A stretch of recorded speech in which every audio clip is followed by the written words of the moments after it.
약한 것을 자랑하는 행복이라는 제목으로 함께 말씀을 나눠보도록 하겠습니다. 집밥보다는 더 맛있는 반찬은 없는 것 같습니다. 항상 귀한 집밥을 들려주신 목사님께서 이제 성지순례를 가셔서 박명 목사님 오늘 3부 설교를 하기 때문에 제가 집밥이 아닌 그냥 외식하는 마음으로 지금 이 자리에 섰습니다. 함께 준비한 말씀을 묵상하는 그런 귀한 시간이 되었으면 좋겠습니다. 인간에게 끌려다니는 또 끈질기게 따라다니는 그런 그림자가 하나 있습니다. 그것은 바로 교만이라는 죄입니다. 세상은 적당한 교만으로 자신의 자존심을 표현하려고 합니다. 그러나 성경에서는 그 교만은 사단의 본성이라고 말합니다. 우리가 잘 알고 있는 이솝 우화가 하나 있습니다. 뿔이 참 아름답게 생긴 사슴 한 마리가 연못에서 물을 먹고 있습니다. 사슴은 연못에 비친 자기의 아름다운 뿔을 보고 완전히 넋을 잃고 맙니다. 그런데 그 뿔과 상반된 갸냘픈 다리를 보고 실망을 합니다. 어느 날 들에서 풀을 뜯어먹고 있을 때 자신을 향해서 사자가 다가오고 있다는 것을 직감합니다. 그래서 이 사슴은 그 갸냘픈 다리를 이용하여서 날렵하게 숲으로 도망갑니다. 하지만 숲으로 도망가자마자, 그 숲으로 들어가자마자 커다란 뿔이 그만 나뭇가지에 걸려서 더 앞으로 나가지 못하는 그런 상황에 부딪힙니다.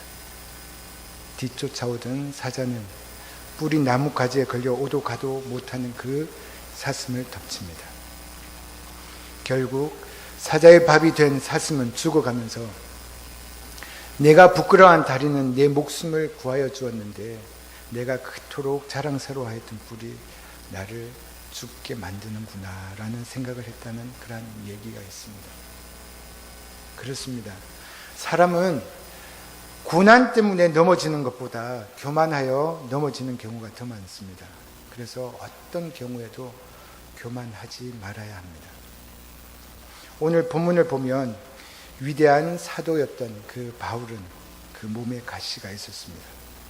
이 사도 바울도 그 가시로 몹시 괴로워했습니다. 왜 이 사도 바울에게 가시가 있었을까 하는 것입니다. 이 사도 바울은 아시지 않습니까? 하나님의 위대한 그릇입니다. 택함 받은 사람입니다.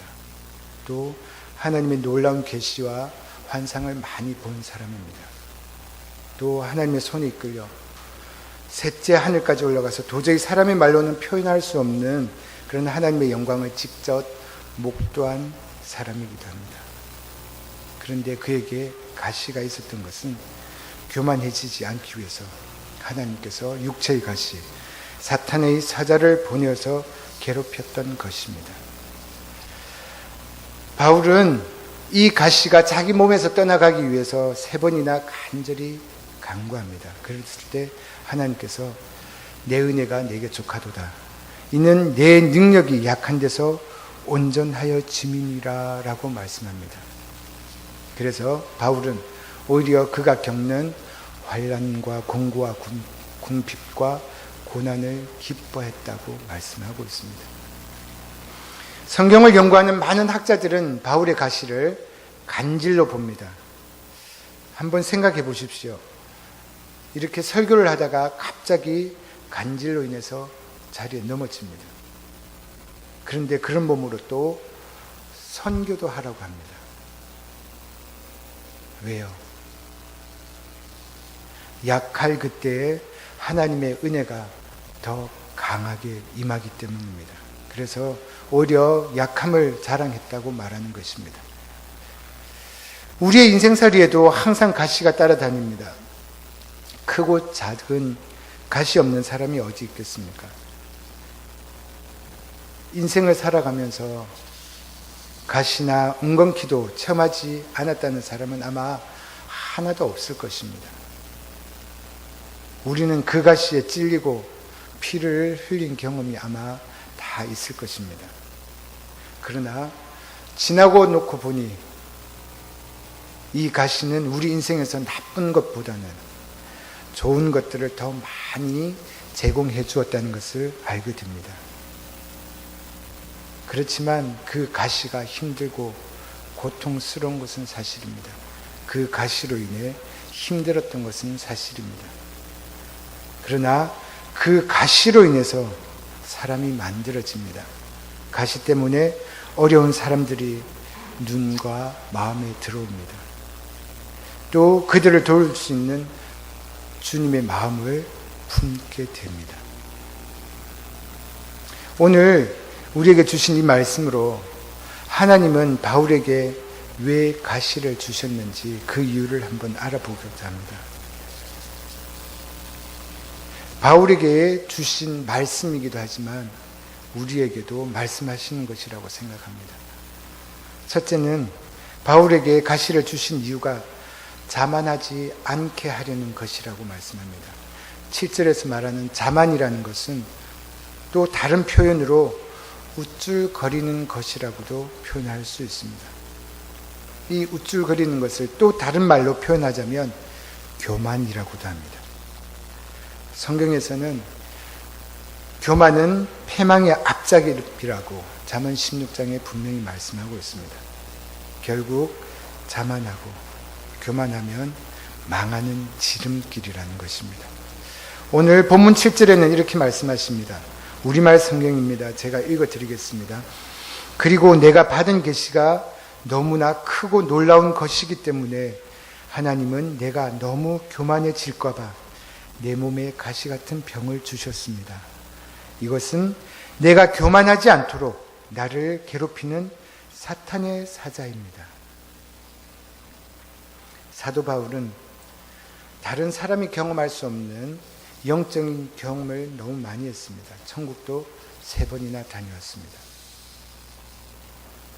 다른 사람이 경험할 수 없는 그러한 영적인 신비한 것을 많이 경험했던 그러한 사람입니다. 이러한 사람이 바울도 인간이지 않습니까? 이러한 사람이 우쭐거릴 수 있는 것은 당연합니다. 다른 사람이 경험하지 못했던 그러한 영적인 신비한 것들을 많이 경험했기 때문에 우쭐거릴 수 있습니다. 이것을 알고 있었던 하나님은 그에게 간질이라는 가시를 주십니다. 간질이라는 이 가시를 주신 것은 사도 바울이 망하지 않게 하시려는 하나님의 특별하신 은혜였습니다. 우리가 살다 보면 이해할 수 없는 고난이 찾아올 때가 참 많습니다. 이 세상에서 고난을 좋아할 사람 아무도 없습니다. 저도 가능하면 저에게 닥쳐지는 고난은 나와 아무런 상관이 없기를 바랍니다. 그냥 지나가기를 원하는 사람입니다. 그러나 다시 한 번 더 깊이 생각해 보면 고난이 아니면 사람은 더 성숙해질 수 없습니다. 고난을 통해서 나의 모난 부분과 나의 아픈, 나의 나쁜 부분들이 다 깎여 나가는 것입니다. 내가 나를 돌아보는 시간입니다. 나의 어떤 잘못이 있어서 나에게 이러한 고난이 찾아오는 것인가 하고 그때 생각하게 되는 것입니다. 그러고 보면 인간은 참 이상한 동물입니다. 높은 곳에 있든지 또 좋은 일들이 있을 때는 내가 잘나서 또 내가 참 잘했기 때문에 그런 줄로 착각합니다. 그래서 우쭐거립니다. 다른 사람들을 눈 아래로 깔고 봅니다. 힘들고 어려운 사람들을 은근히 멸시하는 마음을 가집니다. 이런 것을 잘 알고 계셨던 하나님은 바울도, 인간 바울도 자만하지 않게 하시려고 가시를 주신 것이라고 오늘 말씀합니다. 솔직히 가시가 괴로운 것은 사실입니다. 이 가시가 우리에게 있다는 것은 아픕니다. 그러나 인생을 사는데 얼마나 유익한지 모릅니다. 가시로 말미암아서 믿음의 길을 갈 수 있기 때문입니다. 가시가 없다면 얼마나 교만한 사람이 되겠습니까? 한번 생각해 보십시오. 나에게 아픔이 없고 고난이 없고 힘든 것이 없이 모든 것이 다 만사형통으로 잘 풀려진다면 사람은 교만하게 되어 있습니다. 그렇지만 가시가 올 때마다 나에게 하나님께서 주시는 은혜구나 생각하면서 감사한 마음을 가져야 합니다. 그것은 나를 사람으로 만들어주는 하나님의 은혜이기 때문입니다. 미국의 어느 한 성도가 당신의 아들 매튜를 주일학교 교회에다 이제 매주 데려다 줍니다. 그때마다 교회 입구에서 체구가 작고 등이 구부러진 한 여선생님이 환한 미소를 보이면서 계속 이 당신의 아들 매튜를 맞아줍니다. 그런데 이 매튜가 주일날 계속 예배를 드리고 오면 집에 와서 자기가 배웠던 노래나 또한 성경 공부한 것을 집에 돌아와서 막 흥분해서 말하는 것을 보고 부모님이 깜짝 놀랍니다. 제가 저런 애가 아닌데 교회만 다녀오면 다르구나. 그러면서 이 부모님은 그 선생님의 탁월함에 대해서 감명을 받습니다. 그리고 이 선생님이 적극적인 그 헌신에 감동을 받습니다. 근데 문제는 이 매튜의 부모만 그런 것이 아니라 모든 사람들도 다 그 감동을 받았다는 것입니다. 한번 그 여선생님과 매튜 이 부모님이 교제를 가지면서 얘기를 합니다. 여선생님이 얘기합니다. 하나님께서는 아이들이 있는 곳에서 제가 똑바로 설 수 있도록 하기 위해서 저에게 이렇게 작고 등이 굽게 만드셨습니다. 만일 제가 키가 크고 몸도 정상이었다면 아이들에게 지금처럼 잘해주지 못했을 것입니다. 그녀는 자기의 등이 굽게 된 이 가시를 승리로 바꾸었습니다. 바로 그녀가 유용하게 쓰임 받을 수 있는 존재가 된 이유였습니다. 그녀에게 있는 이 가시는 바로 축복이었습니다. 우리의 삶을 쓰임받고 열매 맺는 삶으로 만들기 위해서 하나님은 우리에게 가시가 필요하시다는 것을, 또 그 가시가 우리에게 꼭 있어야 됨을 알기 때문에 우리는 우리에게 다가오는 그 가시로 인해서 인내하면서 은혜를 구해야 합니다. 그리고 나에게 왜 이러한 가시가 왔는지 그 목적을 깨달아야 합니다. 혹시 여러분들 중에는 하나님이 주신 가시가 없습니까? 그 가시가 있다면 원망이나 불평 이전에 먼저 하나님께 감사하는 우리 모두가 되기를 원합니다. 그렇게 될 때 그 가시는 오히려 나 자신에게는 물론이고 우리 주변에 있는 모두에게 축복이 되는 은혜가 됩니다. 두 번째로 하나님께서 이 바울에게 가시를 주신 이유는 약할 그때가 강하기 때문에 가시를 주셨다고 말씀하고 있습니다. 사실 약한 것은 힘이 되지 못합니다. 약한 것은 그냥 약함 그대로입니다. 어린아이가 어떻게 힘이 있는 사람이 될 수 있겠습니까? 어린아이는 그냥 어린아이지 않습니까? 그런데 어린아이가 힘이 있을 때가 있습니다. 어떤 때일까요? 바로 부모님이 함께 할 때입니다.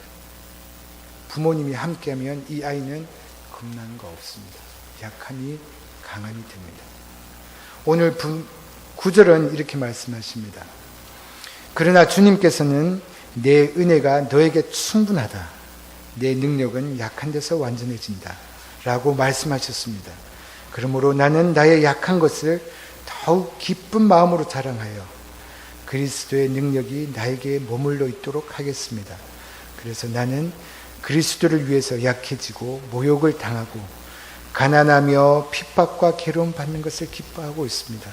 이것은 내가 약할 그때에 강해지기 때문입니다.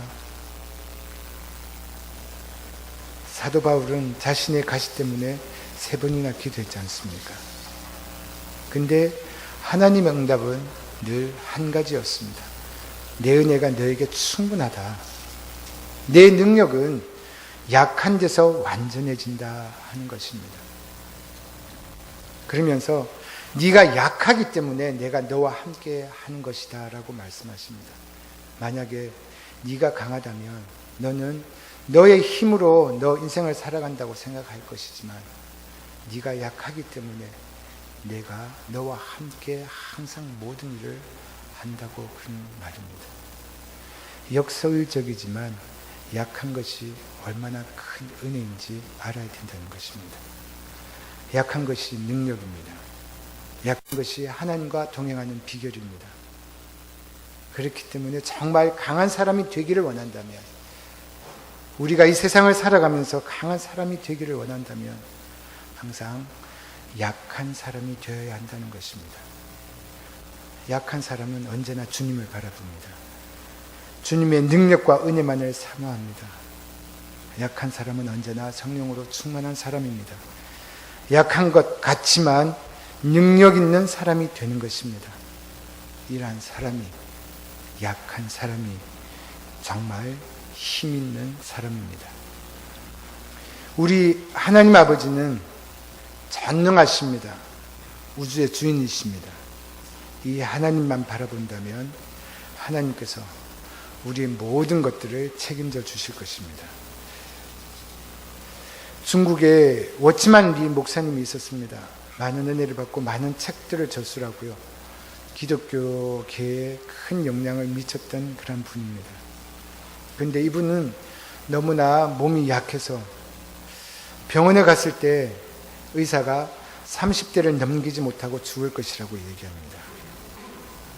그랬을 때 이 워치만 리는 하나님을 찾으면서, 하나님, 나에게 건강을 주시고 내 몸에서 병을 옮기게 해주십시오 하고 항상 기도했습니다.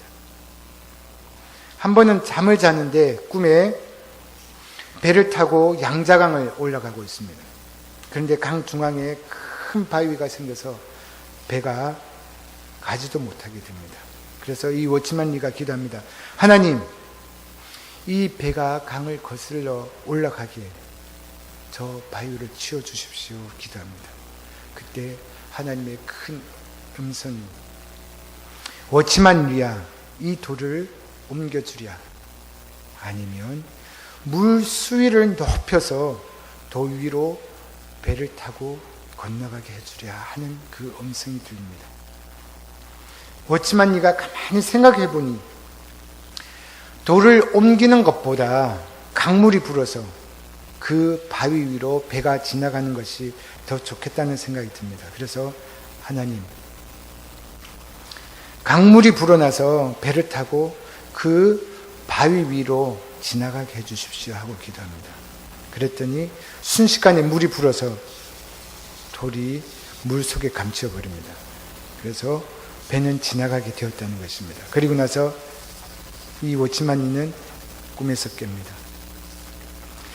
꿈에서 깨어나서 가만히 생각해 보니, 하나님이 내가 내 병을 고쳐주랴 병을 그대로 두고 병을 이길 수 있는 큰 은혜의 강물을 부어주셔서 이 병을 갖고 있는 것보다, 병을 고쳐주는 것보다 이 병을 갖고 전보다 더 기도하면서 큰 은혜를 살게 해주셨구나. 그러한 메시지인 줄 알고 기도합니다. 하나님, 오히려 은혜 없이 병이 낫는 것보다 병을 가지고 기도함으로 더 큰 은혜가 임하여서 하나님의 종으로 사용되는 것이 좋사오니 나에게 은혜의 강물을 높여주시옵소서 하고 기도했다는 그런 일화가 있습니다. 그 후로 하나님은 워치만 리에게 큰 은혜를 주셔서 한평생 몸이 약했지만 70세까지 살 수 있는, 그래서 기독교에 큰 은혜를 끼치는 사람으로 살게 하셨습니다. 나에게 있는 가시가 옮겨지는 것도 참 좋습니다. 그렇지만 그보다 더 좋은 것은 이 가시를 이길 수 있는 은혜를 받는 것입니다. 그 은혜로 하나님을 섬기고 사는 것이 더 좋은 믿음이라는 것을 사도 바울은 오늘 말씀을 통해서 우리에게 가르쳐 주고 있습니다. 우리는 약할 때 하나님을 찾습니다. 그러면 하나님께서 넘치는 은혜를 우리에게 주셔서 그 약함을 능히 극복하고 나갈 수 있게 도와주십니다. 하나님의 은혜가 오면 어떠한 어려움도 다 극복할 수 있습니다. 염려, 근심, 불안, 초조, 절망, 저주, 고통도 하나님의 은혜가 나에게 임하면 다 이길 수 있는 힘이 생깁니다. 우리가 고통을 통해서 깨어지고 낮아지면 하나님의 은혜가 우리 안에 차곡차곡 넘치게 고이게 되는 것입니다. 철로 역정을 저술했던 존 버녀는 시험과 고난은 우리로 하여금 하나님을 찾게 한다라고 말했습니다. 또 마르틴 루터는 가시가 없고 모든 것이 순조로울 때가 가장 위대한 시련이다. 왜냐하면 그때 인간은 하나님을 망각하는 유혹을 받게 되기 때문이다 라고 말했습니다. 그렇습니다. 시련이 없는 삶은 위험합니다. 하나님을 잊어버리기 때문입니다. 오히려 시련이 있을 때가 안전합니다. 그때가 하나님을 찾기 때문입니다. 가시가 없으면 대부분의 사람들이 하나님의 음성에 대해서 무관심하는 그러한 습관이 있습니다. 고난은 하나님의 뜻을 전달하는 확성인 길이라는 것을 잊지 마시기 바랍니다. 가시라는 그러한 아픔이 있어야지 하나님을 가까이 하는 능력이 됩니다. 우리에게 어떤 가시가 있는지 모르지만 가시가 있을 때 더 감사하는 그런 삶이 되시는 사람들이 하나님의 사람들이 되시기를 주님의 이름으로 축복합니다.